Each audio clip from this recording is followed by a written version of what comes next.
Para alim ulama, para ustadz, wabil khusus Ra'isul Jamiah Abah Haji Adiman, para ustadz yang lain, Abah Haji Samsur, dan semua pengurus. Tentunya tidak lupa bapak-bapak sekalian Jamiah Majelis Taklim Al-Ikhlas. Kita gunakan Jamiah ya, kalimatnya, bahasanya bukan jamaah, karena kita ada dalam satu seragam yang sama, lingkup yang lebih khusus. Bersyukur pada Allah. Ada dua hal yang akan kita kaji pada malam ini, insya Allah tidak terlalu panjang, singkat, tapi mudah-mudahan bisa diambil hikmahnya. Pertama, saya akan sampaikan tentang konsep Idul Fitri, biar kita semakin mantap. Yang kedua, penerapannya bagaimana dari Idul Fitri itu. Bapak-bapak yang dirahmati Allah, Idul Fitri kita senantiasa mengenal dengan kalimat minal aidin wal faizin. Konsep itu aid artinya kita kembali kepada tabi'ah asal muasalnya kita yang memang oleh Allah dikodrat kita dengan fitrah suci, dikodrat kita oleh Allah sebagai hamba Allah yang bertauhid. Mudah-mudahan kebaikan itu kembali kepada kita semua. Amin Allahumma amin. Kemenangan faiz. Kenapa senantiasa ada kalimat al-faiz? Kemenangan di situ. Satu bulan sebagaimana tadi yang disampaikan oleh Abah Haji Aliman, kita telah benar-benar menjadi santri Ramadan. Diharapkan benar-benar kita menjadi pemenang. Kemenangan kita raih. Kemenangan mengkeokkan, mengalahkan hawa nafsu yang senantiasa bergelayut kepada kita hamba Allah yang namanya manusia. Kenapa ada perang? Kenapa ada kebencian? Kenapa ada keinginan kerakusan dan seterusnya? Itu adalah hawa nafsu. Dan alhamdulillah Allah turunkan kepada kita syariat puasa untuk mengkeokkan itu semua menjadi hamba Allah yang menang. Mudah-mudahan kita semua termasuk hamba Allah yang menang di dalam meraih ini semua. Amin Allahumma amin. Bapak-bapak yang dirahmati Allah. Yang kedua, saya lanjut kepada masalah penerapannya saat ini. Singkat saja nih, karena tadi pembukaannya cukup lama. Sehingga kita ada poinnya, kita insya Allah mudah-mudahan ada hikmah. Saya ingin sampaikan bagaimana penerapannya sederhana, mohon Pak. Kalimat yang ingin saya sampaikan adalah sebuah hadis Ibnu Majah. Bagaimana sesungguhnya kita menjadi hamba Allah yang benar-benar mengerti dan memahami arti, mohon maaf ya Ustaz, saya akan ambil HP sampai. Ini adalah HP, kita kenal ini adalah gadget. Gadget ini adalah gadget duniawi kalau boleh saya sampaikan. Dimana jaringan kalau kita pakai semakin banyak maka akan lemot. Semakin kita banyak menggunakan jaringan-jaringan itu, otomatis sinyal semakin lemot nih pasti. Kenapa? Karena itu adalah gadget duniawi. Pak Syekh ada di sini wifi-nya. Kalau dipakai 100 orang kira-kira bagaimana? Lemot gayanya. Kemarin kita juga banyak masalah di dalam beberapa kali absen. Dan mohon maaf yang pensiunan kemarin juga ada banyak keluhan kaitannya dengan lemot atau jaringan sinyal yang kemudian menjadi lemah ataupun lemot. Itulah sebenarnya gadget duniawi. Tapi berbeda dengan gadget akhirat ukhrawi. Apa itu gadget ukhrawi? Berbeda bapak-bapak sekalian. Semakin jaringan dipakai oleh kita, maka sinyal semakin kuat kepada Allah Subhanahu wa ta'ala. Apa itu pertama? Ma min muslimaini yaltaqiyani. Ini dalam hadis Ibnu Majah.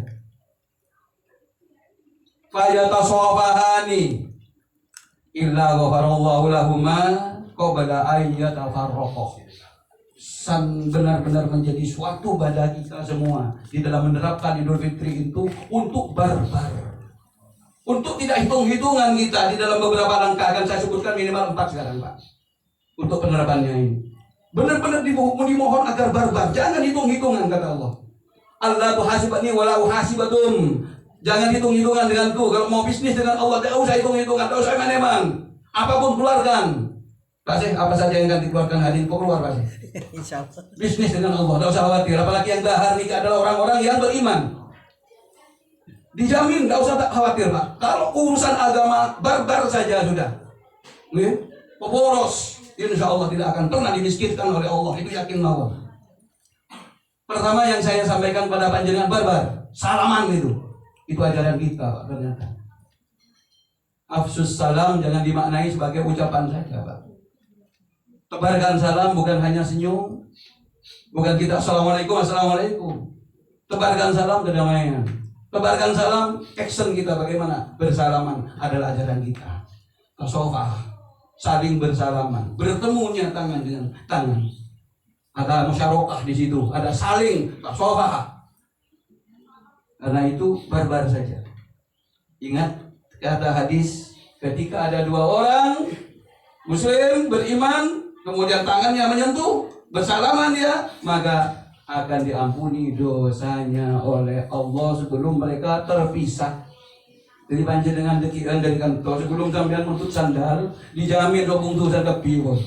Hati kita gerak ketika tangan kita tersentuh. Tidak usah mikir-mikir, kita sudah 2 kali, ya salaman 3 kali, 4 kali, tak usah. Barbar saja sudah. Tidak usah mikir sampean kenal dengan saya atau tidak, salaman. Nah boleh beneran-beneran salaman dari pon. Ya udah pon benih ajaran dia lagi. Barbar saja kita untuk salaman, tidak usah mikir-mikir 2 kali 3 kali. Dan alhamdulillah kita ada di majelis ini, kita oleh para ulama diberikan penjelasan yang jelas. Setelah sholat assalamualaikum warahmatullah, ingat kanan kita, assalamualaikum warahmatullah, ingat kiri kita, kanan kiri kita diingat. Alhamdulillah minimal setelah itu kita salaman. Jangan diharamkan itu, jangan dianggap bahwa itu tidak sunnah dan seterusnya. Mari bajang, tak apa kan? Kalau mari bajang salaman mak kritik, salaman main HP, mari dia omongan assalamualaikum, waalaikumsalam, lagi. Setelah itu pakai HP kan tidak ada masalah juga. Senti halaman kritik ya, tidak usah terlalu berlebihan lah. Kita tidak ada masalah Bapak. Makanya kalimat ini kalimat ini kapan dan kapan, bukan hanya pada bulan Ramadan saja ataupun juga pada Idul Fitrinya saja. Ketika kita salaman, ajaran Islam ada unlimited. Kapanpun kita salaman, tak usah mikir sampean sudah berapa kali tadi salaman dan seterusnya. Kenal gak kenal, barbar saja, bawon salaman. Itulah orang Islam Pak, ajarannya luar biasa. Satu salaman pun, tidak usah ragu-ragu, itu ajaran. Yang kedua pun lanjut, doa. Barbar juga minta doa. Tadi panjenengan Abah Haji Aliman mendoakan panjenengan yang punya hajat besar, melaksanakan ibadah kepada Allah dalam rangka menunaikan panggilannya. Ini doa. Kita tidak pernah tahu, kita tidak pernah sadar panjenengan selamat saat ini diberkahi oleh Allah kemudahan-kemudahan. Belum tentu itu dari doa panjenengan. Yakin bisa jadi karena dari orang tua panjenengan dulu yang sempat saat ini ada di alam barzakh. Dan panjenengan ingin mengirim doa kepada beliau, jangan dikira doa panjenengan ini hebat. Tidak ada apa-apanya sama sekali Pak. Itu bisa jadi doa panjenengan ini yang kita terima saat ini, kita unggul, kita punya pangkat, kita dihormat orang. Doa itu penting, minta doa kepada orang, aminin ketika mereka, meskipun sederhana, meskipun mungkin dalam pandangan kita dia bukan orang terhormat. Nggih Pak Ustaz, atau mungkin panjenengan pernah didoakan oleh orang-orang yang kita anggap di bawah kita standarnya nyon sewu. Nggih Pak, matur suwun, mudah-mudahan diberkahi keberkahan. Amin, keraskan jenengan. Jangan meremehkan orang dari stylenya. Biasakan kita menghormat dari mulut siapa, dari bibir siapa doa itu diterima. Kita tidak akan pernah tahu. Perbanyak minta doa pada siapapun. Kepada orang tua maupun adik. Ya ini ajaran loh. Jangan remehin. Ketika kita doa aminin. Jangan sombong. Kita siapapun, pengurus NU, pengurus Muhammadiyah, siapapun kita tidak ada apa-apanya di hadapan Allah. Kita minta doa kepada orang di sekitar kita. Mau berangkat kita berdoa, minta doa. Jangan remehkan doa-doa kita kaum muslimin. Makanya kita diajarkan kita biar mantap panjenengan ajaran kita selama ini. Bagaimana Ahlus Sunnah wal Jamaah mengajarkan walijami'il muslimina wal muslimat wal mu'minina wal mu'minat al ahya'i minhum wal amwat. Luar biasa doa itu. Minta pada Allah barbar, unlimited. Nggak usah dibatas-batasi. Bagaimana doa itu mengajarkan semua muslim, muslimat, mukminin, mukminat sampai tembus ke Irak, tembus ke Iran, tembus ke Palestina, tapi warning dengan doa itu. Al-ahya'i minhum wal amwat, bahkan mereka yang hidup maupun yang sudah mati semua kena doa. Yang mau hidup pun juga kena doa oleh kita. Itulah ajaran Islam. Allah maghfir, kalau doa para khatib lil muslimin wal muslimat wal mu'minin wal mu'minat pun demikian. Doa tidak pernah mengenal batas, Pak. Luar biasa. Karena itu jangan sombong kita semua. Doa panjenengan begitu bermakna, kita tidak pernah tahu dari siapa doa itu diterima.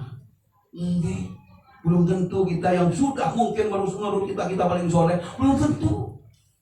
Dan pada ditusah, pada dicacat. Karena itu mari jangan remehkan untuk mengamini, minta doa pada siapapun, kepada anak kecil yang mungkin mereka tidak pernah berdosa.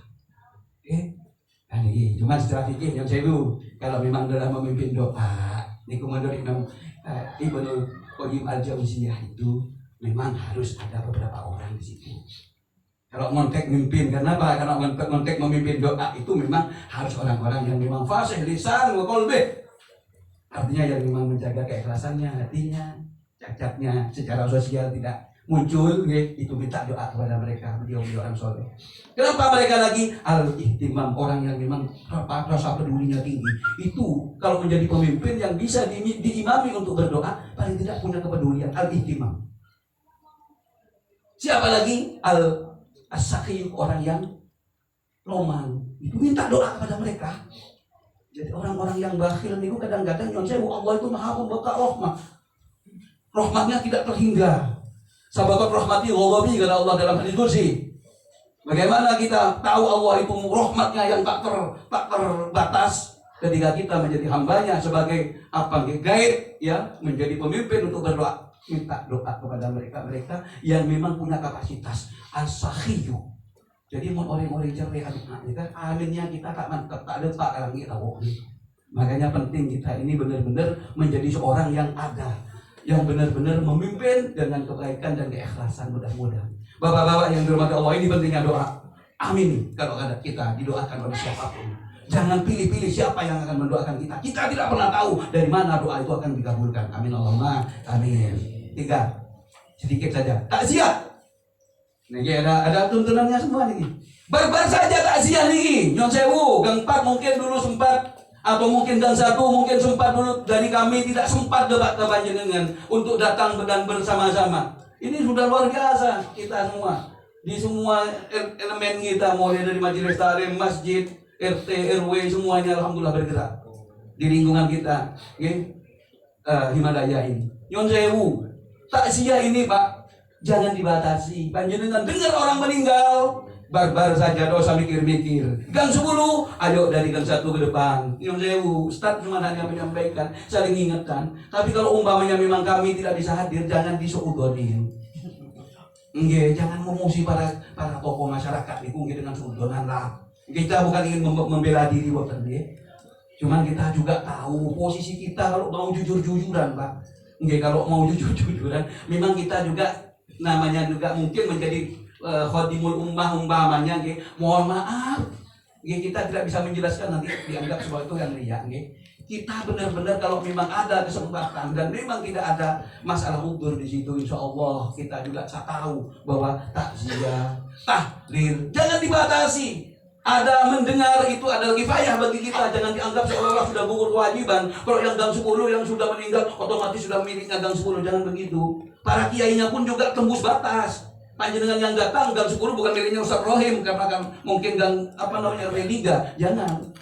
Gang 1 karena mungkin ada Pak Karno seolah-olah adalah orang di situ. Bahkan semua adalah milik dan semua adalah warga. Cuman hanya wilayah saja yang membatasi.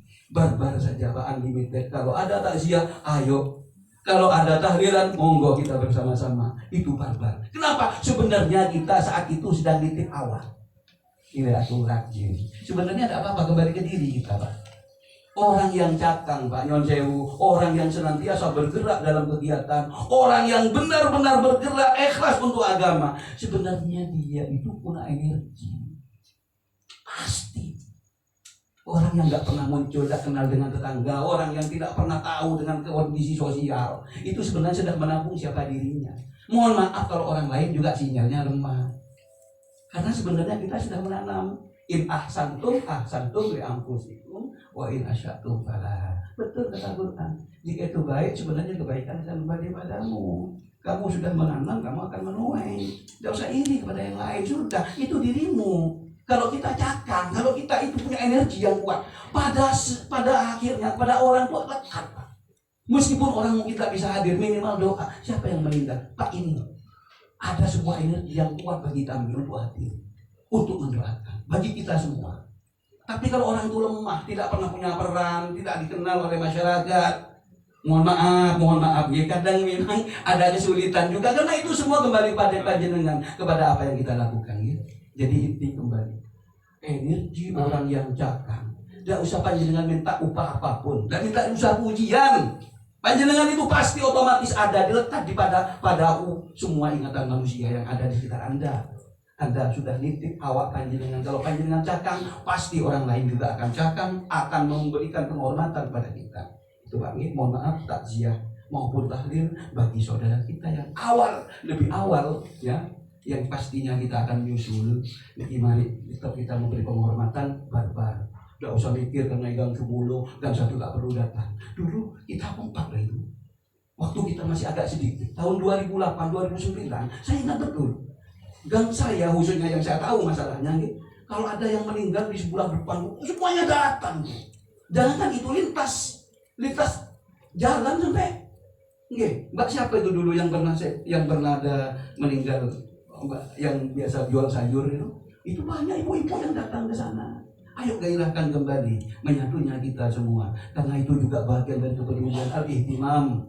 Sudah kita sudah nitip diri kita, tidak usah khawatir Pak, pasti akan ada balasan dari Allah Subhanahu wa Ta'ala. Terakhir, sedekah ini penting ya? Insya Allah itu bagian dari amal kita, dari cahaya rezeki kita.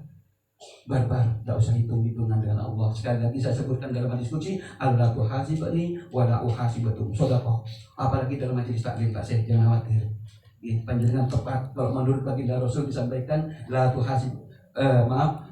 tusahib illa mu'minan wa la yaqul ta'amaka illa taqi. Kamu bergaullah, gabunglah, mengumpullah dengan orang-orang yang sama-sama beriman. Kita saat ini sedang beriman Pak, dalam arti kita ini dalam satu frekuensi yang sama. Kumpul, kata baginda Rasul, dengan orang-orang mukmin yang akan memberikan pengaruh baik padamu. Kumpul, ayo rindu, ayo dengan majelis ini rindukan diri kita. Wala yaqul ta'amaka illa taqi, dan berikan makanan itu, jangan berikan kepada mereka yang kurang taat. Jadi kalau kita mau bersedekah, pilih minimal dari orang yang paling dekat, keluarga kita apalagi memang membutuhkan. Ini lebih dekat dari kurba, dari keluarga, kerabat dan seterusnya. Baru setelah itu kita pikirkan kanan kiri kita dan seterusnya. Di situ pentingnya kita. Wala yaqul ta'amaka illa taqi, jangan berikan makanan itu kecuali kepada orang-orang yang taat. Pilih. Kalau panjenengan akan mengeluarkan ada 5 bungkus katakanlah, maka pilih yang paling taat mana. Ini bukan kita membeda-bedakan karena kita juga di situ ada tuntunannya. Yang paling taat mana. Ketika kita memberikan makanan ke tadarus, ketika kita memberikan makanan ke majelis taklim, yasinan dan seterusnya, tepat sebagaimana yang disampaikan oleh baginda Rasul, la tusahib illa mu'minan wa la ya'kul ta'amaka illa taqi. Biar mantap penerapan. Insya Allah rezeki panjenengan Pak Syekh dinikmati oleh orang-orang yang tadi sudah membaca kalimat-kalimat thayyibah, membaca Al-Quran, membaca sholawat dan semua ini. Insya Allah Allah akan ganti yang lebih banyak dan barokah. Amin. Amin. Maka mohon maaf atas segala kekurangan. Terakhir, mudah-mudahan hati kita senantiasa saling memaafkan satu sama lainnya, dimuliakan oleh Allah dengan saling memaafkan. Sifat dendam, sifat bermusuhan mudah-mudahan kita keokkan dengan kemenangan kita di bulan Ramadan. Amin amin Allahumma amin. Demikian dari kami. Saya mohon setelah ini doa akan dipimpin oleh Abah Haji Samsul. Jadi udah pun matur kalimat amin kapon. Jadi ini kapon energinya apa lagi. Menikah dari Abdina, nikah Abah Haji Samsul. Ganti yang ya pun pengerapkan dulu nih kita nginum sih. Bapak-bapak, makatan dari Pulau. Wassalamualaikum warahmatullahi wabarakatuh. Waalaikumsalam warahmatullahi wabarakatuh.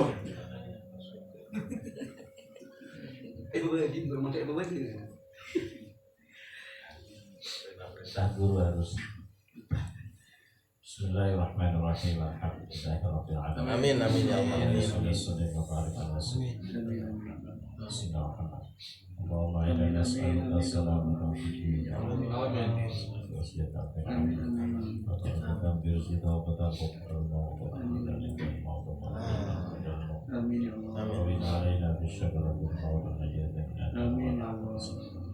لنا ذنوبنا ولوالدينا وارحمهما كما ربيانا صغيرا. اللهم زد رحمة ونعمة والمؤمنين والمؤمنات في القبور والقبور. آمين. فضيلة الأول فلهم الدرجات وتقت السعيد بينهم وحسنة الجنة. آمين. ارجعنا ربك راضية مرضية فادخلي في عبادي اسقي قبره ونور قبره وارحم قبره واجعل قبره روضة إلى مدى قبره فتوبة الرحيم. اللهم أرنا الحق حقا واتبعنا يا الله. اللهم اجعلنا وأولادنا وذرياتنا من أهل العلم والخير وتجعلنا وإياهم من أهل الشر والخير. اللهم إنا على ذكرك وشكرك وحسن عبادتك. اللهم إنا نسألك رضاك والجنة ونعوذ بك من شرك والنار. اللهم طول عمرنا وسع لساننا وسعنا ونور قلوبنا وسع رزقنا وأولادنا وذرياتنا رزقا حلالا. آمين. ونخير بكم ومن الشر بعيدنا برحمتك يا ارحم. آمين. اللهم صل ولا تغفر لنا برحمتك وهب لنا من ازواجنا وذرياتنا قرة اعين واجعلنا للمتقين اماما. ربنا اتنا في الدنيا حسنة وفي الاخرة حسنة وقنا عذاب النار. سبحان ربك رب العزة عما يصفون وسلام على المرسلين الحمد لله رب العالمين. ببركة الفاتحة. أعوذ بالله من الشيطان الرجيم. يا نعبد ويا نستعين اهدنا الصراط المستقيم. Demikian Mau'izatul Hasanah dan doa dengan dibacakan doa oleh Bapak Haji Samsur, maka selesai sudahlah acara pada awal kegiatan majelis taklim kita ini. Mudah-mudahan semuanya diridhai oleh Allah Subhanahu wa taala. Amin. Dari kami kurang lebihnya mohon maaf. Wassalamualaikum warahmatullahi wabarakatuh. Waalaikumsalam warahmatullahi wabarakatuh.